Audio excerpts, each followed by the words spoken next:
have complete control of your sales process where your prospects feel you're on the same team with them, collaborating with them, and they look to you as the person that's going to get them the results, and they will gladly pay more, way more.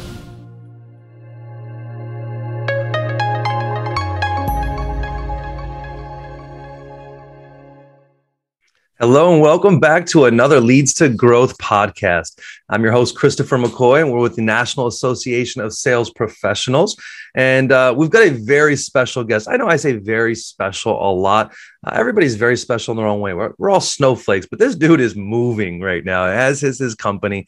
And there's nothing better. I mean, I love to hear a salesperson telling me how to sell, a successful salesperson teaching me how to sell. And Jeremy Miner, the chairman of Seventh Level, a global sales training company, is here with us today. And this dude has sold, has trained to sell, and is recognized for all of the above.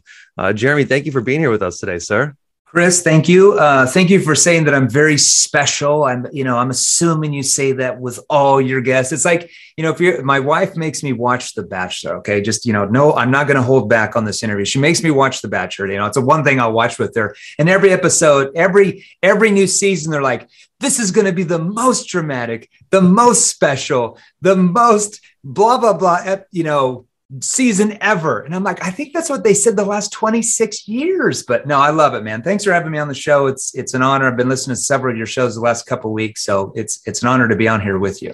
My man, I appreciate that. I've been creeping in on your podcast as well. For y'all who don't know, Jeremy's got a podcast called Closers Are Losers, which I just dude's also been, look, he's in Wall Street Journal, Forbes, Inc. He's one of the fastest growing companies out there. I think 1232. They got a number for it. I think he's also one of the fastest growing sales companies out there. The guy's got a number for of where he stands on the highest paid salespeople. I mean, that's a baller stat just to have. And then to be inside the top 50 there in 45 is pretty impressive. So listen, Jeremy, you've done so much in sales and you do it the right way. How has your career in the way you've sold evolved over the years? Well, I mean, that's a big question. I'm not going to spend too much time answering that because I don't want to bore everybody, but really, we started Seventh Level 3 years ago. So we're a newer organization, a newer company. And it's all about learning from really trial and error. I hate to say it. There's really no, like, right when we started, we were the number one, rated company on planet Earth. But it really takes having the right team around you to be able to get those type of results. We did fairly well. I think our first year, it was mainly me, my assistant that I took from my job, Beth, and basically one salesperson. We did really well. The second year, I brought in a CEO to actually run the business because that definitely was not my strength. My strength is training salespeople how to get more results, training companies, but not running the business side of operations and all that things as well. And we brought on our CEO and we brought in a really big CEO and a chief revenue officer as well. And then the company just went like from here to like here. Like you said there so graciously, we were ranked by Inc. magazine. So Inc. magazine, they have their top 5,000 fastest growing companies in the United States every year out of about 7 million companies that apply. And we were ranked 12 something, like 1,230 something. And on the list, we were actually ranked the number one fastest sales training company. So we were honored to have that. But it really, it's not to say that there has not been trial and error. We've just sometimes just like, I think the first year and a half, we were just throwing money at stuff, seeing if something would work. It was like we just had a bunch of money. We're just throwing it on the fire to see if something would happen. And then we started to realize, okay, that's maybe not the smartest thing. Let's bring in a good CEO. Let's bring in a board. Let's run this like a real business. We're getting all these results for all these clients, but in the same sense, we also need to be profitable to be able to scale the company. And once we kind of had the right team on board, that's when everything really took off for sure. It's having the right team. That's really what it is. You can have the greatest product service in the world, but if you don't have the right team around you, it just doesn't grow very fast. Absolutely. And you speak a lot about culture too, which is one thing that I think you guys do a great job of building over there, your organization. Listen, we know you're a systems guy. So I love the idea that you also have that trial and error piece. So one of the things I've heard from Jeremy, and I've watched all of a lot of podcasts and stuff, is this guy's known for his systems, right? He is a systematic, detail-oriented person with processes, and that's how he trains. And I love that. So one of the famous systems and processes that you're known for is this methodology, is this NEPQ. Can you tell me a little bit about what that is and why is it so Yeah, unique? I know it's the boring behavioral science stuff. So my background, for anybody listening is not that it's cool or anything, because I just like psychology, but my background in college is human behavior and in human psychology. That's what my degree was. Okay. That's what I was going to school for. And it's kind of crazy. I'll break it down this way, because I think sometimes you just don't know what you don't know. That's what I always say. Like, what's the biggest problem that people have? Well, what you don't know is what you don't know. Like, that's the biggest problem, because if you don't know what your problem is, how do you know how to actually solve it if you don't even know you have a problem in the first place? So I'll have everybody do this. If you're driving, don't write this down. Just you have to remember it in your mind. If you're in your office, write this down. So according to behavioral science, and we'll kind of explain NEPQ, there are actually 3 modes of communication. Okay. Like if you study behavioral science extensively, it's going to come down to these 3 modes. And like I said, write these down, because once you understand really the differences in persuasion and where you are right now, like in your current sales ability compared to where you could be, it completely changes everything for you. So the first mode of communication, I know you know a lot about this, it's called ERA1 type of sales. That's more like boiler room selling. Think like Wolf on Wall Street. You kind of got the visual picture in your mind. So we're the least persuasive when we tell people things, or we attempt to dominate them or posture them or manipulate them or push them into doing something we want them to do. Just like I said, think about the movie Wolf on Wall Street. I'm sure that Jordan Belfort's a great guy, but that's how he's portrayed in the film, right? That's just how they're portrayed. And it's like, hey, I got a great opportunity for you. And we talk about the features and the benefits of what we do and how we're the best. And then we push and tell them why they need to buy and why they need to go with us. And it's just like if you tell your spouse, just think about it. It's like if you tell your spouse that they really, really need to do something for you, and then you keep pushing them to do it. Well, what do they typically do back? They push back, right? It's human behavior 101. So I'll give you a few examples of the least persuasive way to sell. And this selling like this makes selling a numbers game, because you're triggering that to happen, right? Okay. So presenting, we've all been taught we have to have an amazing presentation. We've got to have the slides, the 50-page deck book, we've got the best this, we're AAA rated with the Better Business Bureau. And here's our corporate office, and here's all our clients. And we've got the best this and the best that, which, by the way, doesn't every single salesperson say they have the best, right? Like, Chris, like realistically, has any salesperson ever tried to sell you something and say, well, we're the 5th best in the market? No, they always say that they have the best, right? Yes. So when we say things like we have the best and you need to trust us, psychologically, just so everybody knows, your prospects actually trust you less when you say things like that, or you talk bad about your competitors, because they're used to every salesperson saying that. So they just automatically put you over in this corner, and they commoditize you automatically when you go to that route. So according to the data, it's not very persuasive if your presentation is really more than 10% of your entire sales process. Most salespeople, it's 50%. So we got to really reduce that down drastically. Telling your story. Hate to tell you this, nobody cares about your story when you're selling one-to-one. Whose story do they care about? Their story, right? Or what about giving a sales pitch? We've all been taught you got to give a great pitch, right? You got to give a great pitch. According to science, very low on the persuasive poll. Like, you ever watch like Shark Tank? Love that show. Absolutely. So just watch the body language of the sharks when the excited entrepreneurs come in and they're ready to pitch their products. I want you to watch it, look at Mr. Wonderful's face, look at Mark Cuban or Damon John or Barbara, look at their faces and kind of their body language and how they react when they start hearing the pitches. Okay. We have t-shirts for our clients now that we send out called #ditch-the-pitch, right? What about putting sales pressure on them, or the big one, assuming the sale? According to the data, very low on the persuasive poll. Hence the term sales is a numbers game. That's where it comes from, especially if you're in a more complex selling environment that requires multiple calls and touches. Now that's the first mode. Okay. According to behavioral science, the least persuasive way to sell. Okay. The second mode, we call that era 2 type of sales. That's more known as consultative selling. Okay, a lot of people that sell B2B have kind of been taught in that since probably the late 80s, came out with the book Spin Selling by Neil Rackham, the college professor.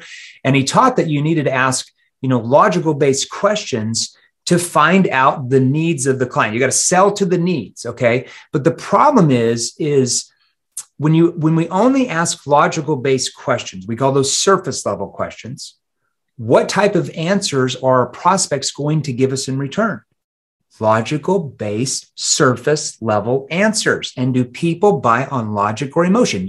Just as well as I do, it's 100% emotion. Brain studies show that now, prove that. Okay.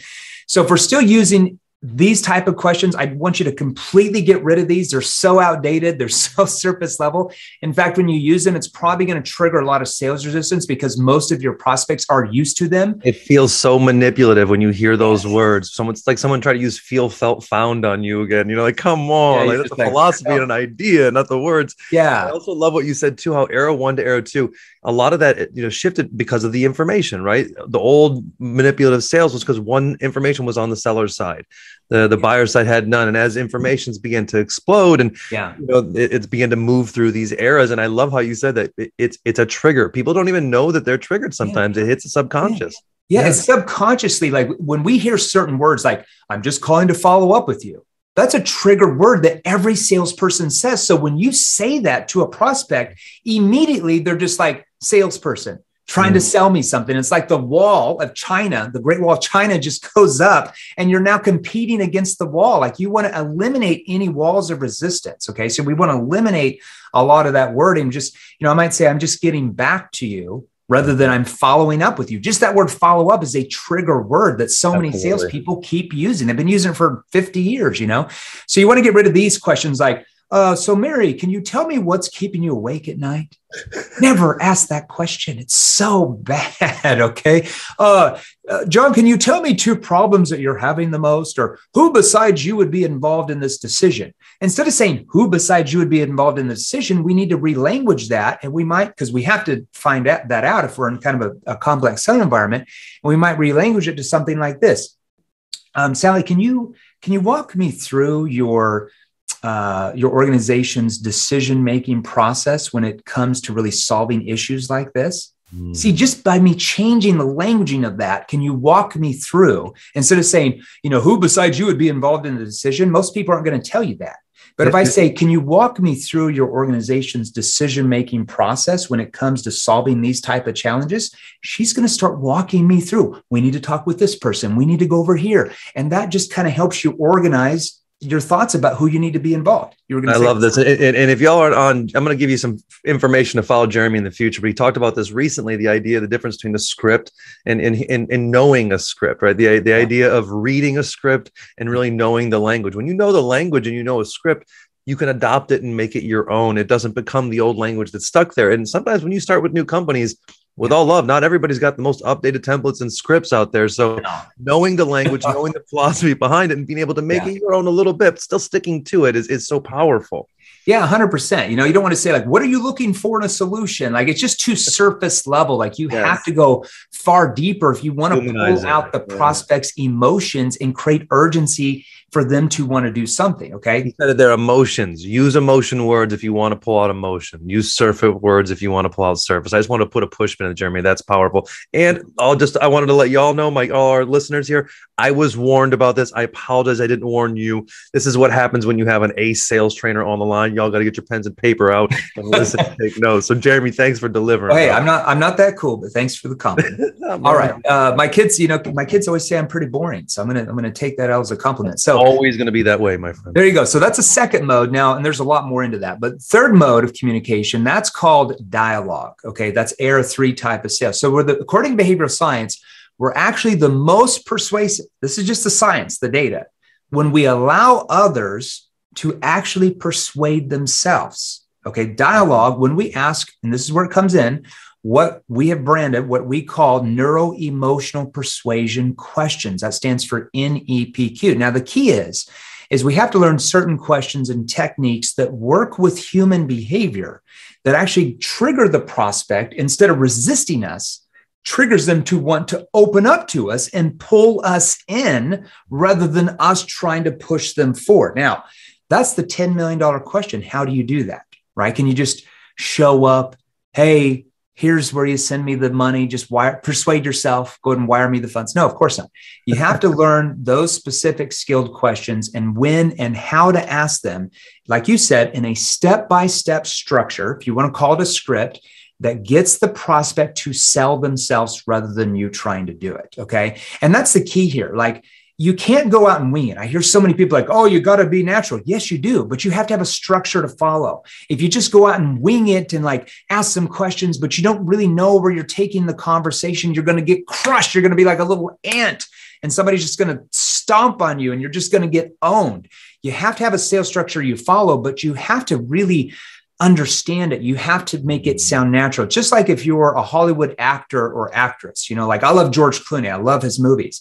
You watch George Clooney and he's in the movie. Everything for the most part he's saying is 100% scripted, but it doesn't sound scripted. It sounds natural, right? He memorizes his lines.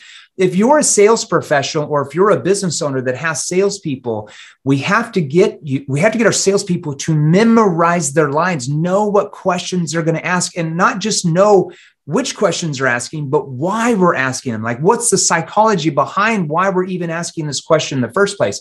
And once we do that, where it sounds natural, the conversation sounds like it's collaborative. You working with the prospect to help them find problems that maybe they didn't know they have and help offer solutions to solve those. Whereas most salespeople are taught to be adversarial, you against the prospect, trying to manipulate them and win them over to make a commission. That's what average salespeople do in our day and age. You want to be above average, make a ton of money, you have to be collaborative. But skillful collaboration, not just offering free consulting. There's a big it comes from intent, right? It comes from intent. You can have all the language, all the tools, but if you don't have the proper intent to get on the other side of the table, they're never going to let you over there. Well, and it's the right skills too, because you can have the great intent, but if you don't have the right questioning skills, absolutely, conversation just doesn't go anywhere, and you end up doing free consulting, which is another bad sin of sales. Oh, my man! Sins of sales, Oh man, that's the name of the next webinar, man. The 5 sins of sales. I love it. 5 sins of sales. I like that. Man. I'm writing that down. Yeah, I know you are. I heard. Listen, I know this guy's good because I heard him on one of his other podcasts. He was talking to one of his guys, and he's like, you know what? Write that down. Put that on a quote on that you need to claim that one right now. This guy's exactly. We're always thinking, man. I really like and I appreciate that, Jeremy, because this is you make it a standard, and you can see that in the way that you carry out everything you do, and I really, really like that when people are a product of their product. Yeah, I mean, to ask, like, I was on a podcast yesterday with a lady. She's awesome, and she asked me, like, what do you define success as? And like, well, we as a sales training company, we can only define our success by the results our clients get. How else can you define success? Like, if your clients are getting massive results, that means you're successfully doing that. So it's all about the results you get for your clients. That's how you define your success. I mean, I think I lost you there for a second. I had a little bit of an unstable internet connection. I apologize, but we got you. Oh, you're fine. That's a truth, right? That's not just a sales gimmick. Yes, that is marketable and that is a sales tool, but it is not a gimmick. It's the truth. And I love that about I think it's Seth Godin talks about all marketers are liars. And he talks about, look, fibs are okay if they're fibs that get people to the truth, if they help them get to the truth that they're looking for. If that little fib, they get there and they realize that that's not the truth anymore, and they got them to somewhere that you wanted them to go, now you're a bad person. Sure. And so I like these framed stories, and also having them ready, like knowing your story, the uniformity of everybody telling the same story, the culture that builds with somebody. I really, really dig your processes. So tell me about this. There's another concept that I saw in your one page that came out that I wanted to ask you about. Okay. And I love the idea of preventing objections rather than overcoming them. There's been a lot of philosophies of thought about, uncovering objections and having to get a certain amount of objections before you get to the sale and the close. But that's all. Anytime a sales trainer tells you, I just want you to think from a logical mindset. Anytime a sales trainer tells you the more objections you get, the more interested the prospect is, How could that even be possible? Because think about the laydown sales you got where you didn't have any objections and they just bought. That doesn't make any logical sense. They're basically telling you what I'm training you doesn't really work that well. So you're going to be really good at overcoming objections. I'm just being real with you, right? When I was in sales and I heard that, because I was going through I was taking classes on behavioral science. I'm like, that doesn't make any sense. Like, it makes zero freaking sense. You want to run away from that kind of crap. Now, are you going to get objections and concerns? Of course. Can you minimize those? Yes. If you learn the right questions to ask in that conversation that prevent a lot of the objections from even happening. I'll give you a few examples, because one thing I think most salespeople just don't understand, they're like, oh my gosh, my leads are just bad. They have all these objections. They have the fear mindset. Well, you have to understand most objections are actually triggered by you, the salesperson, and what you're actually saying or not asking to them that's triggering the response. Okay. Once we can take ownership of that, then we can know how to do something about preventing it. Right. So let me give you an example. Like if I said, hey, can you go ahead and sign the contract here? Well, sign and contract, just like the word follow up, are trigger words that typically trigger some sales resistance because no one wants to sign a contract that locks them into doing something they might not want to do down the road. But if I just change the wording and make it more neutral and just say, go ahead and authorize the agreement, it means the same damn thing, but it's far more neutral. Everyone's okay with authorizing an agreement to get them where they want to go. It's the same thing, but I'm just neutralizing the wording. That's an example. Are you with me on that? 100%. Yeah. And, I'll give you another example. I think the United States government does a really good job at this. I'm like, who's training these guys over here? Take a look at the IRS. It stands for Internal Revenue Service. If it was called Internal Taxing Service, which is what it is, we'd all be up in arms. But the term revenue is far more neutral than the word tax, right? So if we hear certain things in a conversation that are, signs to you that they're possibly going to have an objection, like when you go through your presentation or when you have the next board room meeting or whatever you sell, it depends on if you're B2C or B2B, you need to ask certain questions to seed in their mind and help eliminate that objection. So, I was just working on a script, like literally right before I got on here with a company. They're like a consulting company, and they sell these training programs that teach small business owners how to scale their companies. Like they specialize in companies that do maybe 5 to 10 million a year. How do they teach them to go to 50? Okay. They have all this consulting they do. And so let's say that if I'm on with a prospect and they say, well, we've tried, different consulting companies and they just haven't worked for us. Well, I know that when I go through my presentation that they probably still have what in their mind? The concern that this might be the same thing, that this might be the same thing they've already tried. Okay. So I have to help them overcome that. So I might say, okay, hold on. Walk me back through. When you say that they didn't work for you, specifically, what were you actually doing with those companies? Just so I have a better understanding. Well, we were doing this, we were doing that. Okay. And what parts of those do you feel like didn't work for your business that they tried to implement? Well, blah, blah, blah, blah, blah. And they start telling me. And then I might say, okay, so with that company, because they're a pretty established company, so that means they have a lot of clients. Were there other people getting results from their services? Now, a lot of times when you ask that question in that particular niche, a lot of people will say, well, yeah, I think there were definitely testimonials. Okay. So if there were other companies getting results, what do you think held you back from getting some similar results as well? Now, a lot of times when you ask that question, they'll start to view in their mind that maybe it wasn't just the company that was training them. Maybe it was them. And they'll be like, well, we had our kid at that time and I was busy and we had these things. And so they start to kind of absolve the concern that maybe it was partially them, not just the company they were with previously. You see what I mean? And so when I get to the end, that concern has been minimized. That's what I'm talking about, objection prevention. And Jeremy, the description you just gave, it would be so easy for a young salesperson to go, well, no, I want to keep pointing the finger at that other company. Don't worry, it won't happen with us. Well, the problem is when you say that, that's probably what other salespeople have told them when they bought that. And so they immediately commoditize you like they're just like them.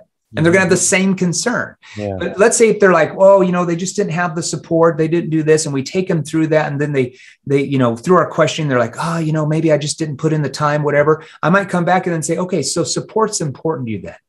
Instead of me saying, don't worry, we have all the support, we've got the best customer service, which is what every salesperson is going to say, I can imply that that's just normal by simply saying, okay, so the support's important to you then. It just implies that we have support, like that's normal. Absolutely. It's the language is so important.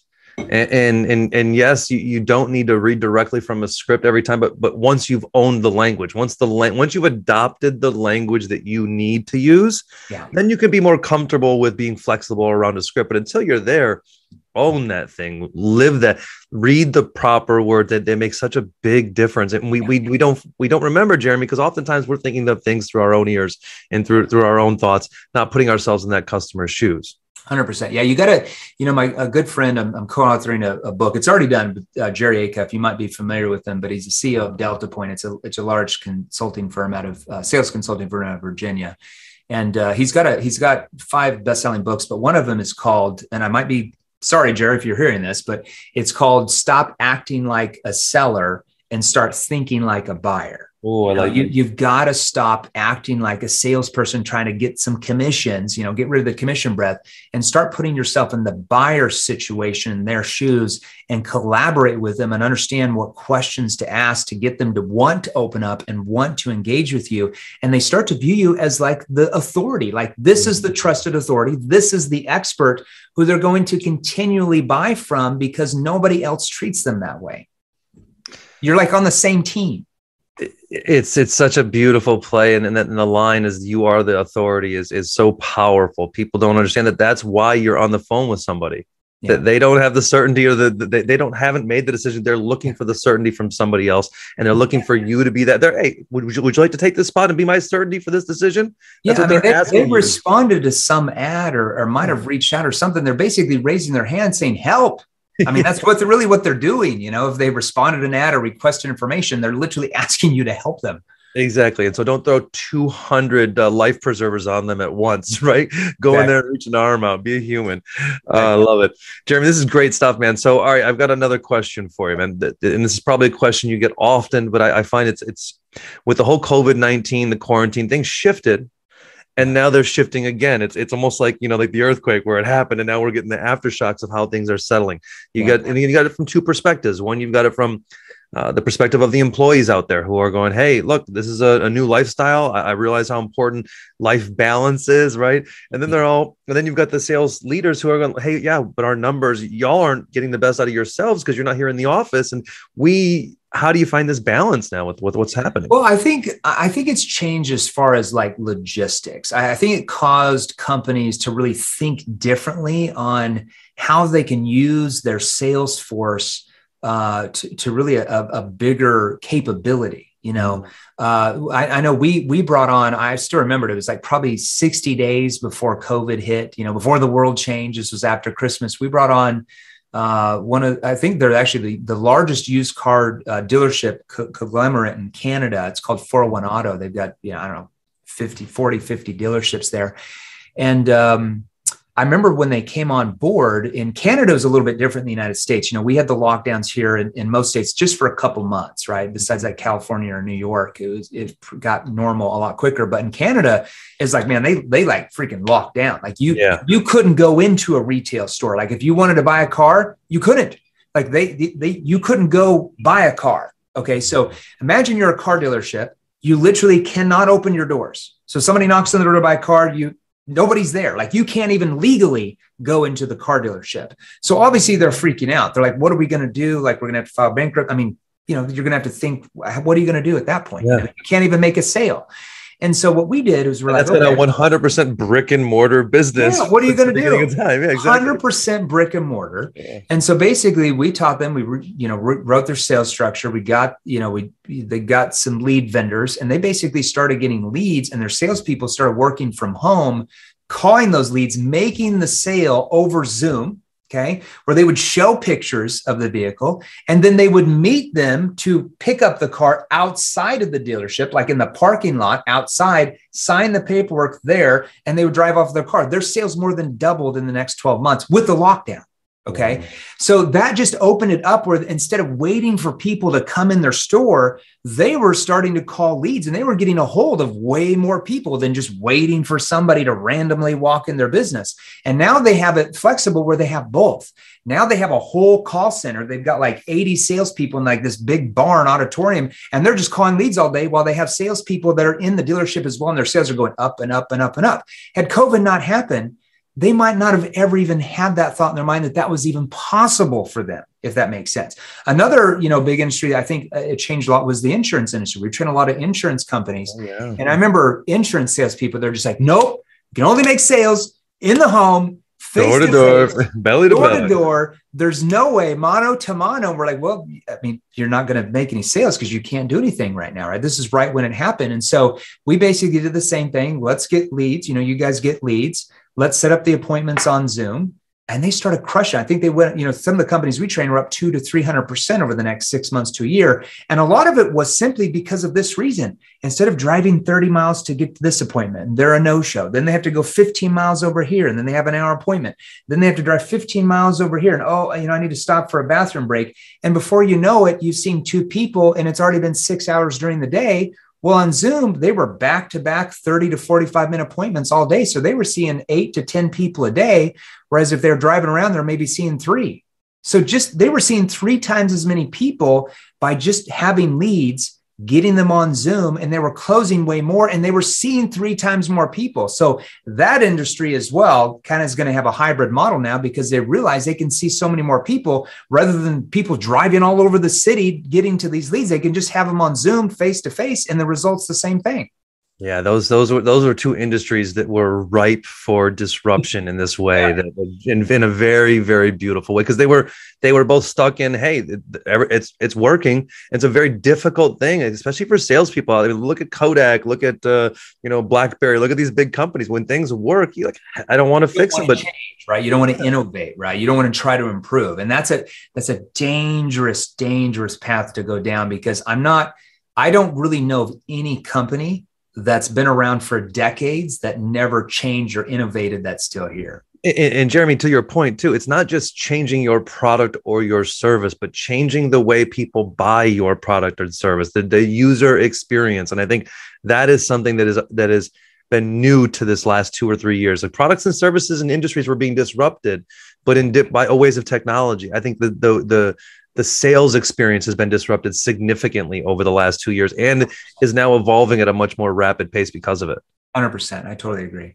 Yeah, very, very interesting. So, all right. So, Jeremy, tell me something about listen, there's a lot of myths out there for entrepreneurs and salespeople, and you do a really good job of getting things down to the foundation. Tell me about some of the biggest myths out there that you hear entrepreneurs and salespeople just buying into, believing, and getting them in the wrong place. There's a lot of myths out there for sure. And I would say one of the biggest myths that entrepreneurs have, salespeople have, is they all believe that their products and services are the best, which I totally understand that. Okay. But that if they believe that they're the best, that somehow everybody's just going to line up and just want to buy it. And we call that product pushing. We want to be you don't want to be a product pusher. Okay. So one thing we have to understand that in our day and age, you've kind of elaborated on it, is buyers have become far more cautious and skeptical about making the wrong buying decisions than they have ever been before. And why is that? Okay.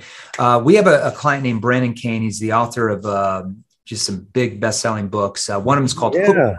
You heard of Brandon Kane? Yeah, I love Brandon Kane. Yeah, he's got a great book out there called How to Stand Out in a 3-Second World, right? So he's a big social media marketer. That's the one I've just read. Yes. Big social media marketer for MTV and some of these big companies all over the world. And he said in his book, Swift, I think as well. Yeah. Swift, Rihanna. Yeah. So he said there's over 3 billion content creators every day that are trying to take your prospects' attention away from you. 3 billion. You are even competing with 13-year-old junior high boys and girls on TikTok. Now you're competing with them to take your prospects' attention away. Do you know how many content creators there were 20 years ago? Less than 1 million. Now you're competing with 3 billion, right? And that's because of the information age we live in today with the power of the internet, and especially social media.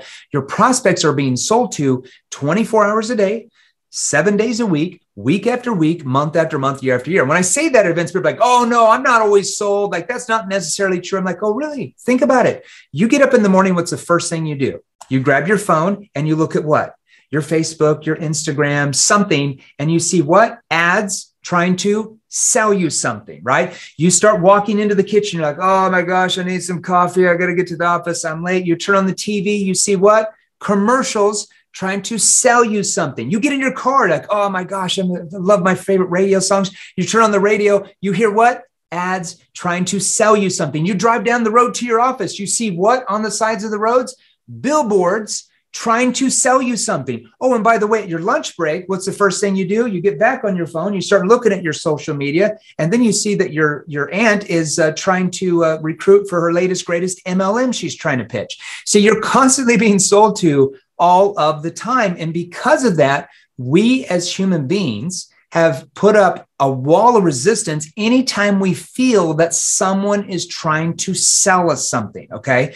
So in our day and age, we have to become, write this down, what we call problem finders and problem solvers, not product pushers, okay? Because in the information age that we live in, I'll even tell you this, every book that you can see back here, this is pretty much all on sales back here. Every book will say you have to be a problem solver. Totally agree with that. But the problem is if your prospect doesn't buy from you, you can't be a problem solver because you can't solve the problems, right? In our day and age, you have to be better at problem finding.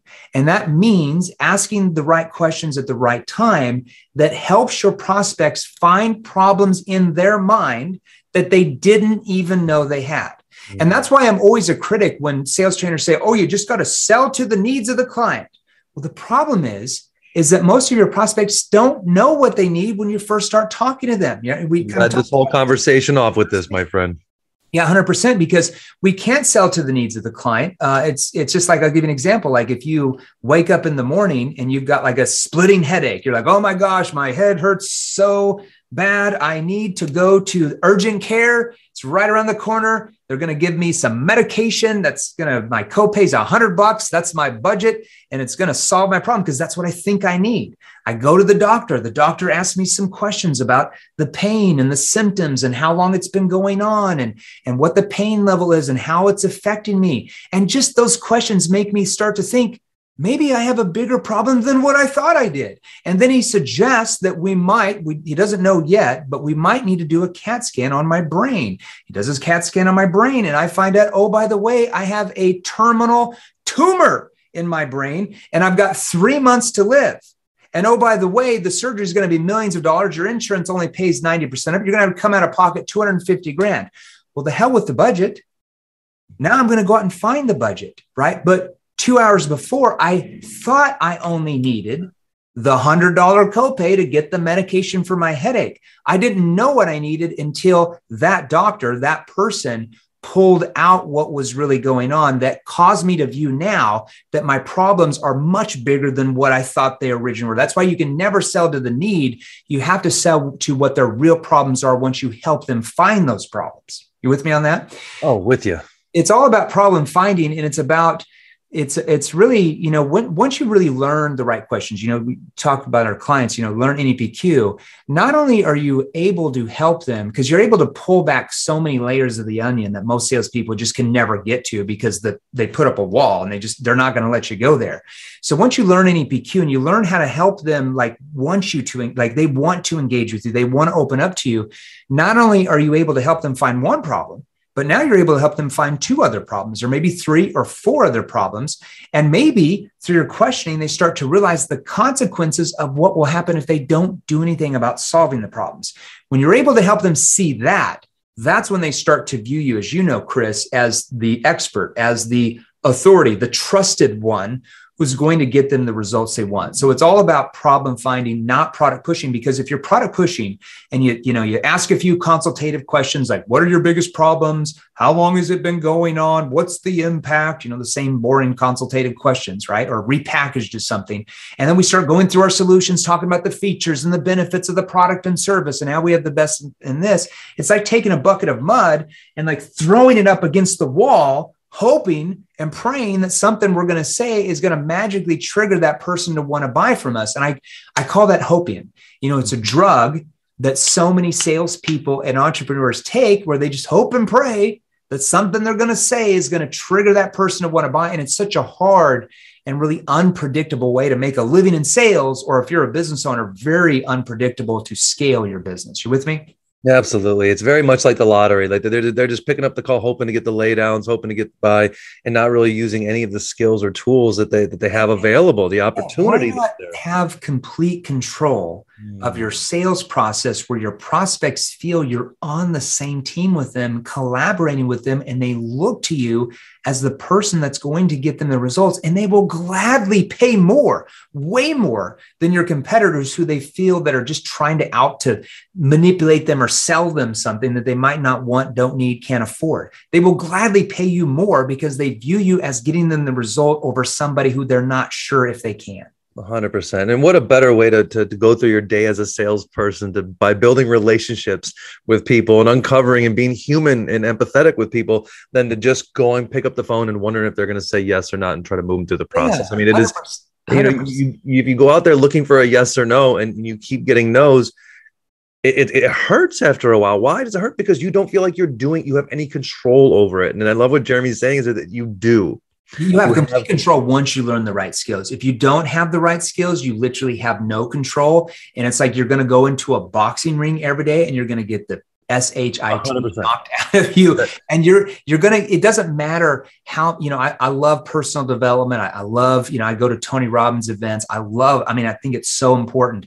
You can listen to the best personal development. You can pump yourself up day in and day out. You can meditate, you can journal. But the minute the prospect picks up the phone and says hello, and you don't know the right questions to ask to get that prospect to want to engage and open up to you, is the minute all your personal development and journaling goes out the window, because none of it's going to matter to your results. It's all about your skill level and taking action on those skills once you attain them. And that's what selling is, an acquired skill. Nobody's born with that. Absolutely. And it takes practice, y'all. And it's fun. And it takes practice. And it takes time to grow and move all these things forward. And it takes a good culture to help build that. So, but I want to touch on one thing before we wrap this whole thing. You've done a great job of building a sales team for your organization out there, and a great culture. And from what I hear, most will stick around. Tell me a little bit about how you've scaled the group over there, and about the culture you've built at your organization.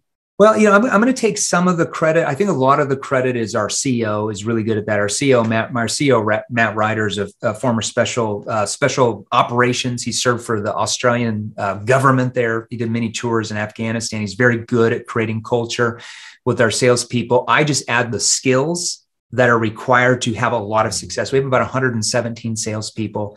I believe we've had 2 that have left in the last 2 years, and they just left for better opportunities, start their own companies, different things like that. They're ready to move on, completely fine.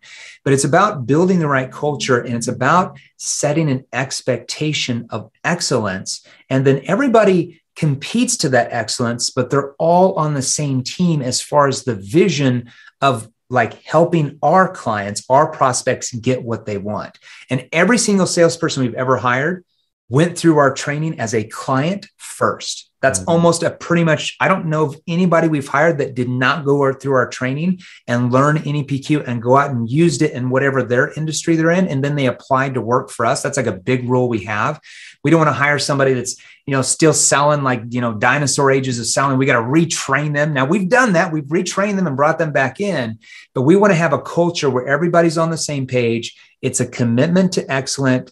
When they perform, they get paid a lot of money. We're all about incentives that if you perform, you deserve more money. Now, if you don't perform, you've got to learn your skill level to be able to get paid those amounts. But if you perform, you should for sure get paid a lot of money doing that. We never try to like take commissions or like, oh, you're selling so much, we need to cut your pay. That's instant death in a salesperson's mind. You're going to lose that salesperson. You might not lose them that month or 6 months later. You eventually will, 100% for sure. You lost on that day, whether they leave or not. You hope they leave sooner than later. Lost on that day. by doing that. So we want to incentivize our salespeople to go out and perform, to have that excellence, to really, take the company and everybody's bought into that vision because they know where we're going and they know the clients we're serving and where we're growing, and they want to be part of that. If you can get your people to be part of that vision, which they have to be, it will take your company places that most people only dream about, for sure.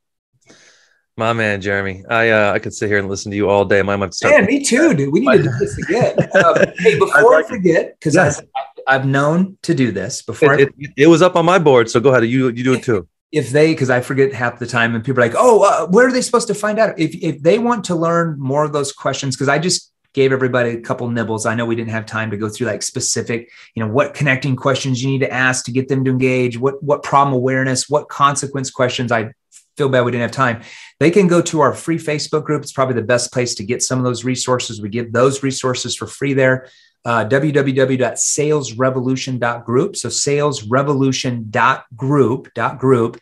And right when they join, somebody in our team will tag them in Facebook Messenger. So just check your Facebook messages, check your spam in there too, because sometimes they'll go in there. They'll tag you a free training called the NEPQ 101 mini course. It's just a mini version, a mini course of our training program, products that we have. And it's going to have some different questions you can use for different sales situations you're in. Doesn't matter your industry. We've trained hundreds of industries at this point, and they're welcome to have that. We also go live in that group about 3 or 4 times a week, different trainings, different Q&As. So they're always welcome to join if they want to learn more there, for sure.